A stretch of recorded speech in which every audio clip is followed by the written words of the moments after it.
بسم اللہ الرحمن الرحیم۔ جناب امیر حمزہ صاحب نے ایک سوال اٹھایا ہے کہ اس جدید دور میں آپ مذہب کا مستقبل کیسے دیکھ رہے ہیں؟ میرا خیال ہے یہ سوال اتنا مشکل نہیں ہے، کیونکہ جدید عہد جب سے تاریخ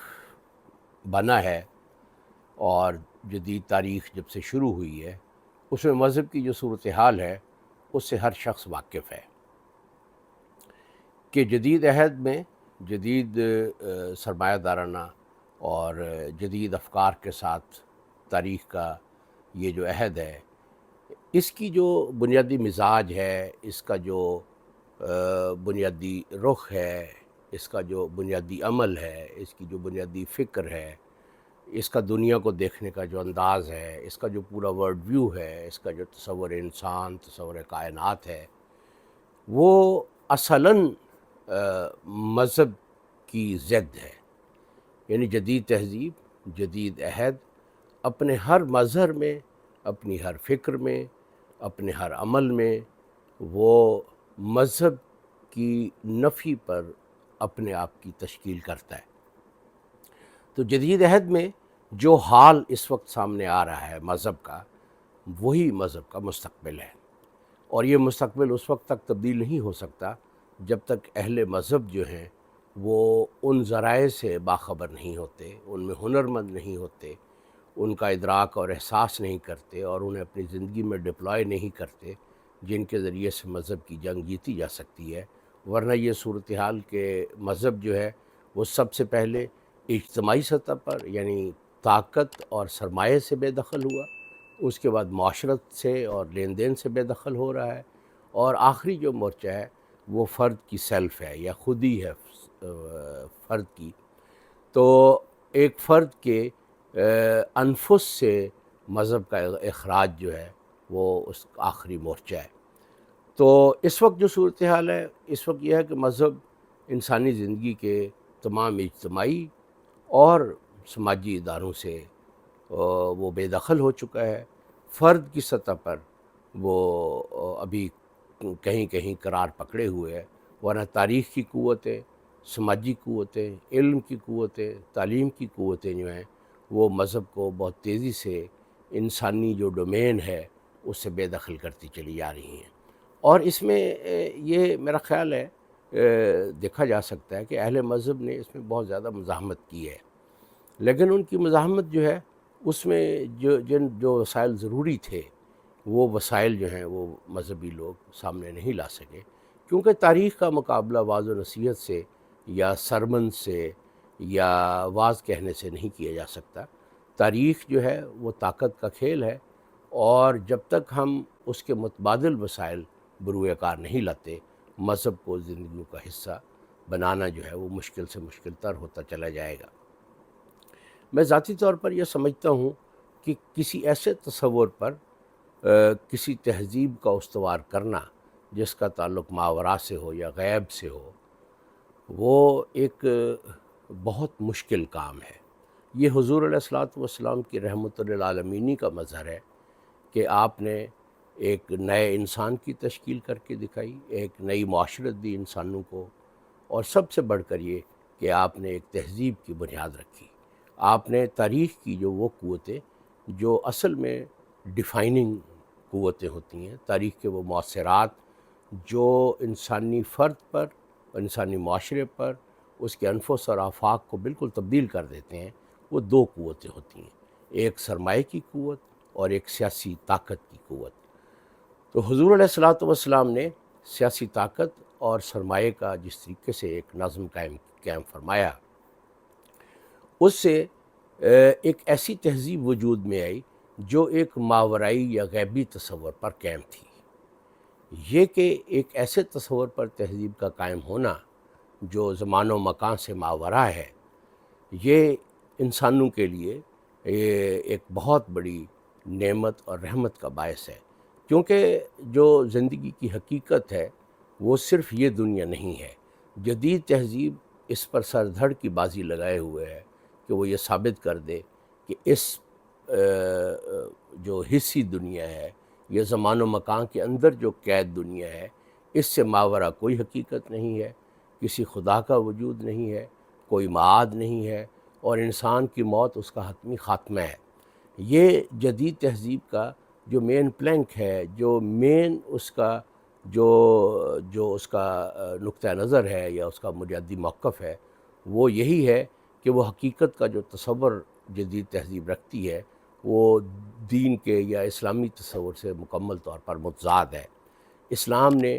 ایک ایسی تہذیب کھڑی کی جس کے ہاتھوں سے وحی کی باغیں کبھی چھوٹی نہیں تھیں، اور یہ حضور علیہ الصلوۃ والسلام کی رحمت للعالمین کا مظہر ہے کہ آپ نے ہمیں ایک اللہ کا بندہ بننا بتایا، سکھایا، اس کا ماڈل ہمارے سامنے رکھا، آپ نے ایک معاشرت قائم کی، اور سب سے بڑھ کر یہ ہے کہ حضور علیہ الصلوۃ والسلام نے طاقت اور سرمایہ کی قوتوں کو اس تصور کے سبارڈینیٹ کر دیا جس بنیادی تصور کے ساتھ آپ مبعوث ہوئے تھے۔ وہ توحید ہے اور آپ کی رسالت ہے اور معاد کا تصور ہے۔ تو حضور علیہ الصلوۃ والسلام کی رحمت للعالمین کا سب سے بڑا مظہر یہ ہے کہ آپ نے ایک ایسی تہذیب تشکیل کی جو دنیا میں ظاہر ہونے والی تمام تہذیبوں سے مختلف تھی۔ اس میں کوئی شک نہیں ہے کہ طاقت اور سرمایہ کی قوتیں جو ہیں وہ تاریخ میں رہتے ہوئے ایکسیسز کا یعنی کہ تجاوز کا شکار ہوتی رہتی ہیں، لیکن اسلامی تہذیب نے جس معاشرت کو قائم کیا تھا اس کی مثل کوئی معاشرت جو ہے وہ دنیا میں کبھی قائم نہیں ہو سکی ہے۔ تو میں اسے حضور علیہ الصلوۃ والسلام کی رحمت للعالمین کا سب سے بڑا مظہر سمجھتا ہوں کہ طاقت اور سرمایہ کی قوتوں کو بھی اس حق کے بنیادی تصور کے تحت کر دیا جائے جو انسانی زندگی پر سب سے زیادہ اثر انداز ہوتی ہیں۔ اس میں اگر اس کو ذرا تھوڑا سا علمی انداز میں بیان کیا جائے تو حضور علیہ الصلوۃ والسلام نے جو معاشرہ قائم فرمایا اس میں جو تاریخ کے باطن میں، تاریخ کی کنہ میں جو ایک عمل واقع ہوتا ہے جدلیات کا، یعنی وہ قوتیں جو طاقت کے لیے جد و جہد کر رہی ہوتی ہیں وہ ہمیشہ ایک دوسرے سے ٹکراتی رہتی ہیں، برسر پیکار رہتی ہیں۔ طاقت کی جنگ معاشروں میں مختلف ذرائع سے اس کی توسیع ہوتی رہتی ہے، جس میں افکار، اعمال، کلچر، سرمایہ اور یہ ساری چیزیں بہت زیادہ اہم ہیں۔ تو ہر گروہ جو ہے وہ اپنے ایجنڈے کو علم کے ذریعے سے، کلچر کے ذریعے سے، میڈیا کے ذریعے سے اور مختلف طریقوں سے وہ آگے بڑھاتا ہے۔ تو تاریخ سے جدلیاتی عمل کا خاتمہ نہیں کیا جا سکتا، اور علم سے بھی جدلیاتی عمل کا خاتمہ نہیں ہوتا۔ حضور علیہ الصلوۃ والسلام کے قائم کردہ معاشرے کو اگر ہم دیکھیں تو حضور کی ذات اتنی بڑی ہے، اللہ کے رسول اور نبی کی ذات اتنی بڑی ہے کہ جہاں تاریخ اور علم دونوں شفا یاب ہو جاتے ہیں، اور وہ اپنی جو داخلی ان کی طبعی اور فطری جدلیات ہے اس سے ماورا ہو جاتے ہیں، اس سے شفا یاب ہو جاتے ہیں۔ علم بھی اور تاریخ بھی، وہ قوتیں جو ارادے کی ہیں وہ آپس میں ٹکراتی ہیں، انسانی معاشرے کا یہ ایک نیچرل آرڈر ہے۔ اسی طریقے سے شعور کی قوتیں وہ بھی ایک دوسرے سے ہر وقت برسر پیکار رہتی ہیں، لیکن اللہ کے نبی کی ذات اور اس کی پریزنس، اس کی اس دنیا میں، اس کرۂ ارض پر موجودگی اتنی بڑی چیز ہے کہ آپ کی موجودگی سے وہ زمانہ، وہ جغرافیہ، وہ معاشرہ، وہ انسان سب شفا یاب ہو گئے جو جدلیات کے اس مرض میں مبتلا تھے۔ حضور علیہ الصلوۃ والسلام نے جب ارشاد فرمایا کہ اگر میری امت میں تلوار نکل آئی تو وہ قیامت تک نیام میں واپس نہیں جائے گی، تو اس کا یہی مطلب ہے، تلوار کا نکلنا یہ ہے جدلیات کا واپس آ جانا، یعنی وہ جدلیات جو ہے وہ طاقت میں اور علم میں واپس آ جاتی ہے۔ ہم دیکھتے ہیں کہ جس وقت مشاجرات کا عمل شروع ہوا تو مسلم معاشرے کی داخلی جدلیات میں تلوار باہر آ گئی۔ وہ چیز جو پہلے تصور حق سے وابستگی کے ذریعے سے طے ہوتی تھی وہ اب تلوار سے طے ہونے لگی۔ وہ چیزیں جو صرف اوتھینٹسٹی سے طے ہوتی تھیں وہ اب دلیل سے طے ہونے لگیں۔ تو یہ دلیل کی واپسی انسانی معاشرے میں اور تلوار کی واپسی انسانی معاشرے میں جدلیات کی واپسی ہے، یعنی ارادے اور شعور میں انسانی جدلیات کی واپسی جو ہے وہ ہم اپنی آنکھوں سے مشاہدہ کرتے ہیں۔ حضور علیہ الصلوۃ والسلام نے جس معاشرے کو تشکیل فرمایا اور جو حضرت عثمان رضی اللہ تعالیٰ عنہ کی شہادت تک قائم رہا، اس معاشرے کو اگر علمی اعتبار سے دیکھا جائے تو اس کی ایک تعبیر کی جا سکتی ہے کہ وہ ایسا معاشرہ تھا جس میں ارادے اور شعور کی جدلیات جو ہے وہ مکمل سینتھسس کا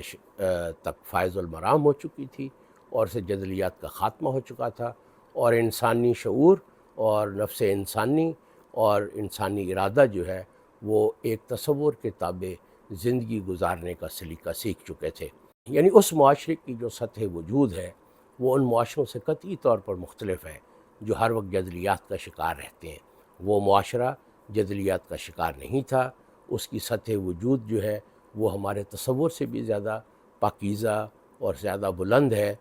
اور جو آج کے معاشروں سے جس کی کوئی نسبت قائم کرنے میں بھی بہت زیادہ مشکلات پیش آتی ہیں۔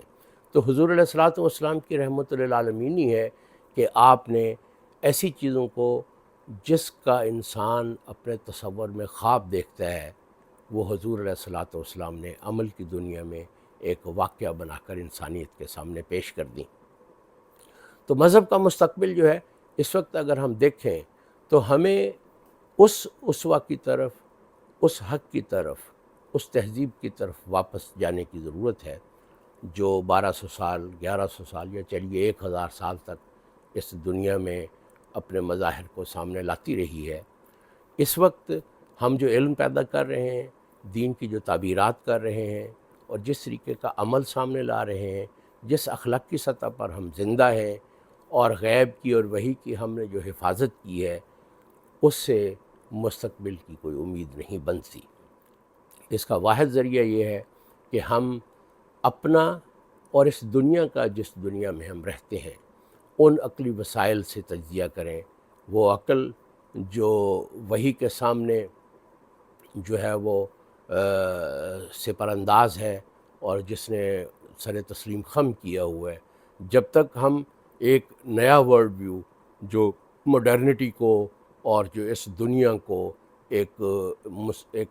دینی حریت سے دیکھنے کے قابل ہو وہ سامنے نہیں لاتے، اس وقت تک ہم مذہب کے مستقبل میں تسلی کے ساتھ کوئی بات کرنے کے قابل نہیں ہو سکتے۔ آخر میں ایک انتہائی اہم بات کی یاد دہانی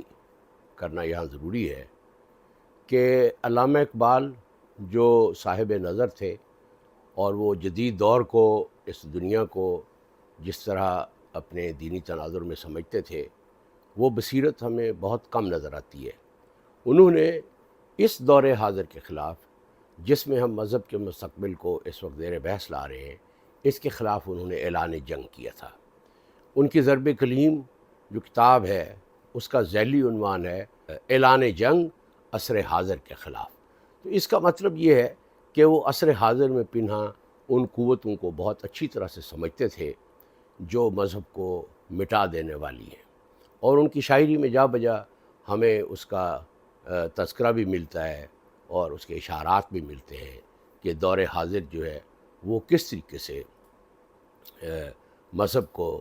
اور اس کی بنیادوں کو آہستہ آہستہ کھدیڑ رہا ہے۔ جدید دور اپنی پوری پہنائی میں، اپنی کلیت میں، اپنے عمل اور اپنے فکر میں، اپنے پورے تہذیبی اور تاریخی مؤثرات کے ساتھ مذہب کو مٹا دینے والی ایک قوت کا نام ہے۔ بہت شکریہ۔